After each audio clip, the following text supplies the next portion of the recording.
Press वार्ता करते हुए योगी सरकार पर बड़ा आरोप लगाते हुए कहा है कि योगी सरकार में ट्रांसफर पोस्टिंग का रैकेट चल रहा है। पार्टी से संबंधित कुछ जानकारियां आप लोगों के साथ शेयर करना चाहता हूं। तो ये एक अभियान आम आदमी पार्टी शुरू कर रही है। इस अभियान के तहत हम ये मानते हैं कि छोटे चंदे से ज्यादा बड़े काम हो सकते हैं, ज्यादा स्थायी काम हो सकते हैं, और इसलिए हमने अपने कार्यकर्ताओं को ये कहा है कि अब प्रतिदिन आप मात्र 10 रुपए पार्टी के लिए, देश के लिए, समाज के लिए अपने खर्च से निकालकर इस गुल्लक में रखिए। 10 रुपए देश के लिए यह अभियान का नाम है। प्रतिदिन 10 रुपए देश के लिए, महीने का 300 रुपए का कंट्रीब्यूशन, योगदान बहुत आराम से एक सामान्य कार्यकर्ता भी पार्टी के लिए दे सकता है। उसको अपनी जरूरत में से मात्र 10 रुपए इस गुल्लक में डालना होगा। तो इस प्रकार का गुल्लक मैं उत्तर प्रदेश के सभी कार्यकर्ताओं से, सभी पदाधिकारियों से अपील करूंगा, और मैं स्वयं भी अपने घर में भी रखूंगा। प्रतिदिन सुबह उठ के सारा काम करने के बाद पहला काम 10 रुपए इस गुल्लक में डाल दीजिए। मान लीजिए एक विधानसभा में हमारे अगर 100 कार्यकर्ता भी तैयार हो गए इस अभियान के, तो एक विधानसभा में प्रति माह 30,000 रुपए आराम से पार्टी के पास कलेक्शन आ सकता है। उन 30,000 रुपयों में आंदोलन है, सम्मेलन है, कार्यक्रम है, वो आप आराम से आयोजित कर सकते हैं। तो इसलिए ये 10 रुपए देश के लिए अभियान बहुत व्यापक पैमाने पर पूरे उत्तर प्रदेश के अंदर आम आदमी पार्टी आज से शुरू कर रही है। और जितने भी पदाधिकारी और कार्यकर्ता हैं, या मान लीजिए कोई पार्टी का मेंबर नहीं भी बनता और पार्टी को सहयोग करना चाहता है, वो हमारा ये गुल्लक लेके ईमानदार राजनीति के लिए, सच्ची राजनीति के लिए 10 रुपए प्रतिदिन पार्टी को सहयोग करें। क्योंकि बड़े पूंजीपतियों के चंदे से देश की अर्थव्यवस्था पर उनका कब्जा हो सकता है, रोजगार आपका खत्म हो सकता है, आर्थिक और प्राकृतिक संसाधनों पर लूट हो सकती है, और सरकारें जो बनेंगी वो पूंजीपतियों की गुलाम सरकार बनेंगी। इसलिए ईमानदारी के चंदे से अगर आपको राजनीतियों, महानगर पालिकाओं यानी कि नगर निगम और नगर पंचायतों के जितने हमारे वार्ड अध्यक्ष हैं, जितने वार्ड के प्रभारी हैं, जितने वार्ड कमेटी के सदस्य हैं, जितने हमारे संभावित प्रत्याशी हैं, सब आमंत्रित हैं। आप सब लोग आइए और उस सम्मेलन का हिस्सा बनिए। तो ये मोटे मोटे तौर पे बात थी।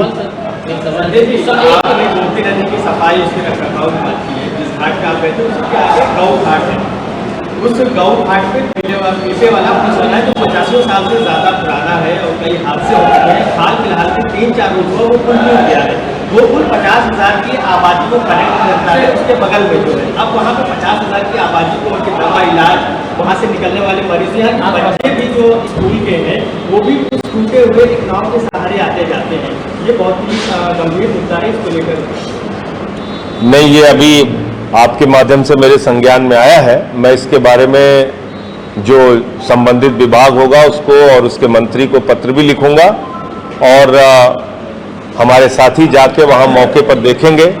अगर इस पे कोई आंदोलन करने की भी जरूरत होगी तो हम लोग आंदोलन करेंगे। सर, स्वास्थ्य विभाग में आप सब तबादले की बात कर रहे थे, लेकिन स्वास्थ्य विभाग में जो है जांच कमेटी में बैठेंगे, कल रिपोर्ट भी पेश करना है, लेकिन अभी भी स्वास्थ्य विभाग में तबादले चल रहे हैं। कल भी 5 लोगों के तबादले किए गए। तमाम चीजों को किस तरीके से देख रहे हैं, जब इतनी इसमें आप कह रहे हैं भ्रष्टाचार हुआ है, तबादले पॉलिसी को नहीं अपनाया? देखिए, मैं नहीं कह रहा हूं, ये तो कागज चिल्ला चिल्ला के बोल रहे हैं। अब अगर मृतक सर्जन का ट्रांसफर हो जा रहा है, मृतक डिप्टी सीएमओ का ट्रांसफर हो जा रहा है, मृतक डेंटल अधिकारी का ट्रांसफर हो जा रहा है, तो इसको क्या कहेंगे आप?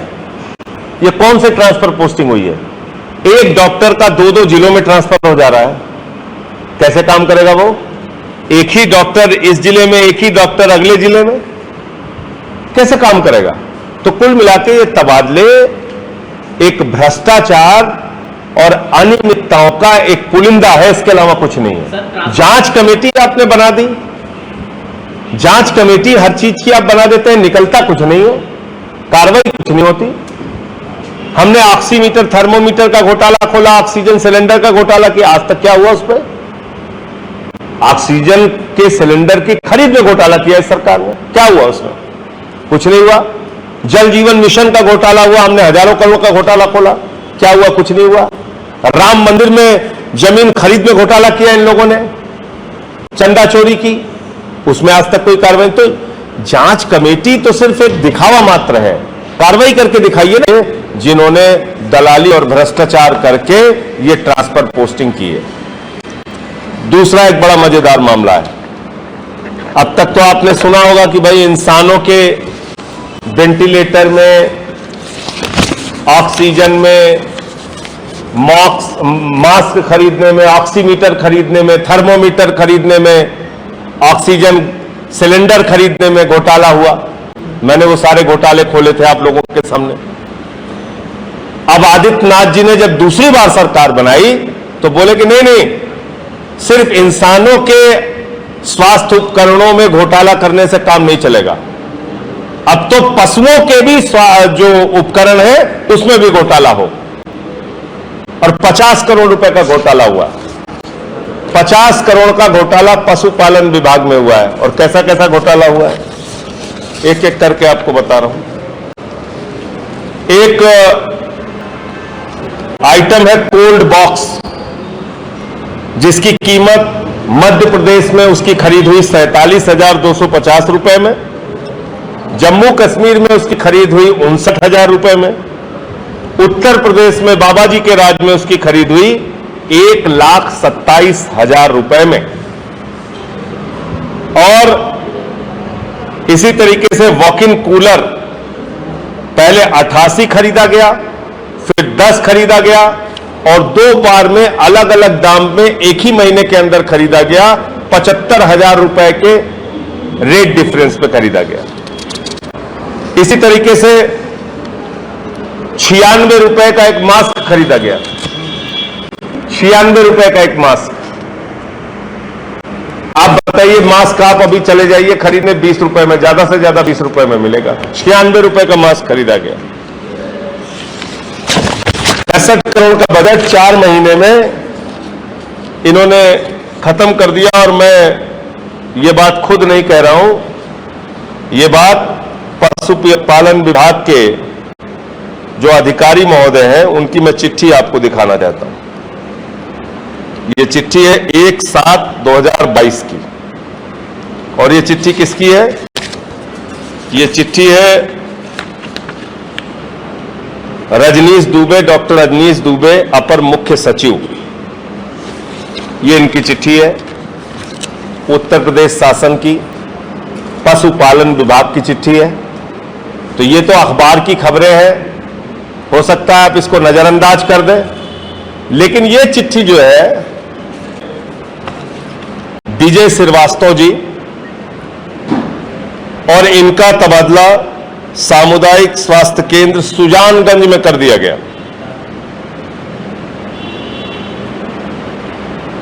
इसी तरीके से एक डॉक्टर अरुण यादव हैं, उनका निधन 18 दिसंबर 2021 को हो चुका है, उनका ट्रांसफर कर दिया गया। ये आप देख रहे हैं, ये उत्तर प्रदेश की सरकार चल रही है, मजाक चल रहा है। डेंटल हाइजीनिस्ट विजय श्रीवास्तव, जिसका 2 साल पहले निधन हो चुका है, उसका ट्रांसफर कर दिया जा रहा है। अरुण यादव 2021 में जिसका निधन हो चुका है, ट्रांसफर कर दिया जा रहा है। ये हो क्या रहा है उत्तर प्रदेश में? ये ट्रांसफर पोस्टिंग के नाम पर दलाली का जो धंधा चल रहा है, जिसपे विभाग के स्वास्थ्य मंत्री और उप मुख्यमंत्री खुद सवाल उठा रहे हैं, इस पे आज योगी आदित्यनाथ जी ने जांच कमेटी बना दी। जांच कमेटी तो आप हमेशा बनाते हैं, कोई भी घोटाला होता है आप एसआईटी बना देते हैं, उसका निष्कर्ष कुछ नहीं निकलता।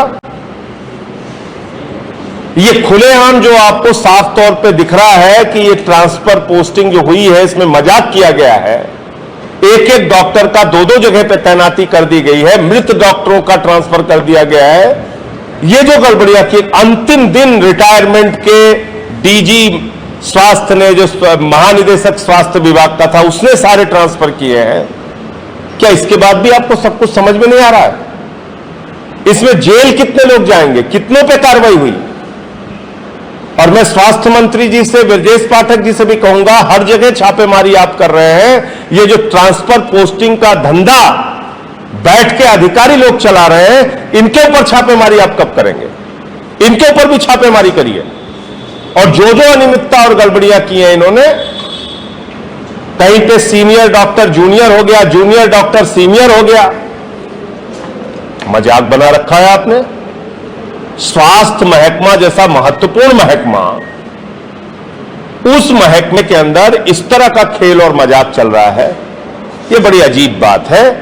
इसलिए मैं मुख्यमंत्री जी से कहना चाहूंगा कि ट्रांसफर पोस्टिंग का जो उद्योग धंधा आपके यहां चल रहा है, इस पर अंकुश लगाइए और सिर्फ जांच कराए। और पूरी दुनिया में एक उदाहरण प्रस्तुत किया कि हिंसा के बगैर भी आप आंदोलन चला सकते हैं, बड़े से बड़ा आंदोलन चला सकते हैं और अपने मुल्क को, अपने देश को आजाद कर सकते हैं।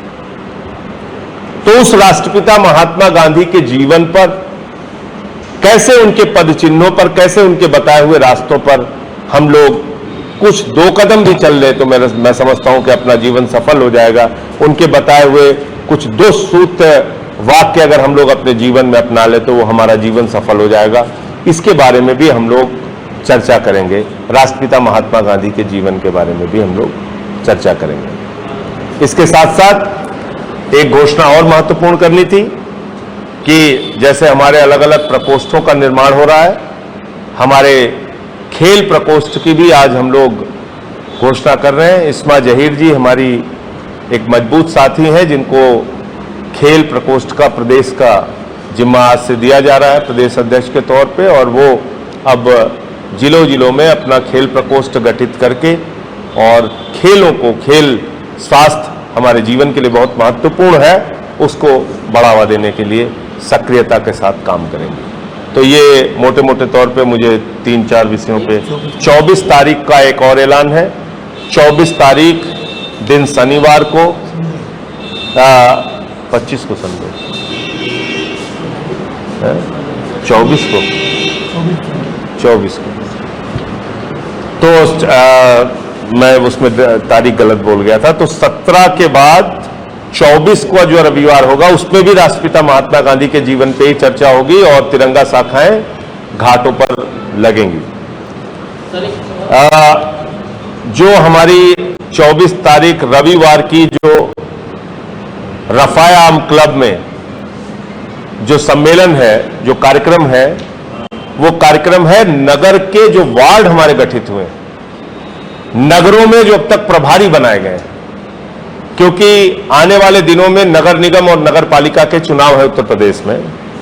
उस चुनाव को बहुत मजबूती के साथ आम आदमी पार्टी लड़ेगी और इसलिए हम लोगों ने तय किया है कि 8 प्रांतों में, जितने भी 8 प्रांत पूरे उत्तर प्रदेश में बने हैं, उनके एक प्रमुख जिले के अंदर, एक प्रमुख शहर के अंदर, एक प्रमुख महानगर के अंदर हम लोग नगरीय कार्यकर्ताओं के सम्मेलन का आयोजन करेंगे। उनके प्रभारियों का, वार्ड अध्यक्षों का, संभावित प्रत्याशियों का एक कार्यकर्ता सम्मेलन आयोजित करेंगे। तो सबसे मथुरा